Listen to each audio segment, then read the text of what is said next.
Hello viewers, কেমন আছেন সবাই? তো আজকে আমি দেখাবো TP-Link C6 রাউটারের কিভাবে PPI কনফিগারেশন করে। তো রাউটারের লগইন পাসওয়ার্ড ক্রিয়েট করব। এখানে দুইটা ঘর থাকে, যেহেতু ডিফল্ট করা রাউটারটা দুইটা করে পাসওয়ার্ড দিয়ে পাসওয়ার্ড সেট করতে হবে। তারপরে যেটা করতে হবে, লেটস গেট স্টার্ট দিতে হবে।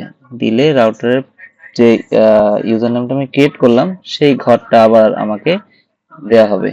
তো আমি সেই ঘরে ইউজার নেমটা আমি যেটা ক্রিয়েট করেছি সেটা দিয়ে দিচ্ছি, দিয়ে লগইন দিয়ে দেবো। দিলে রাউটারের ভিতরে আমাকে ঢোকাই দিবে।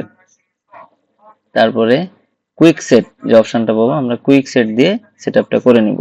তো তারপর জন্য আমাকে অবশ্যই আমার আইএসপি থেকে দেওয়া ইউজার নেমটা আমাকে নিয়ে নিতে হবে। তো আমি আইএসপি থেকে দেওয়া ইউজার নেমটা নিয়ে নিচ্ছি, আপনারা আপনাদের প্রোভাইডারের কাছ থেকে নিয়ে নেবেন। তারপরে প্রথমে টাইম জোন আমাকে সিলেক্ট করতে হবে, ঢাকা টাইম জোন সিলেক্ট করে নেক্সট দিয়ে দিলাম।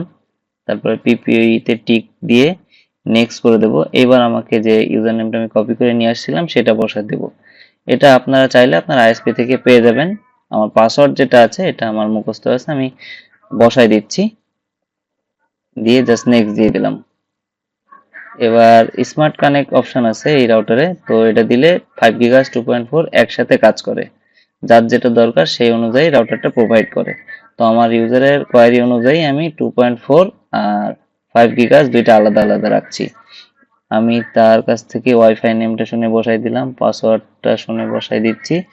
2.4 এ কাজ করলে 5 GHz অটোমেটিক এটা কনফিগারেশন নিয়ে নেয়। জাস্ট দিয়ে আমি একটু ড্রপ ডাউন করে মাউস স্ক্রল করে দেখে নিয়ে জাস্ট নেক্সট করে দিব।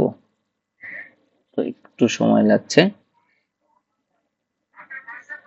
জাস্ট নেক্সট দিয়ে এরপর আমার সেভ অপশন আসছে, আমি জাস্ট সেভ দিয়ে দিলে আমার কাজ শেষ। তো ধন্যবাদ, এমন ধরনের ভিডিও পেতে আমার সাথেই থাকুন।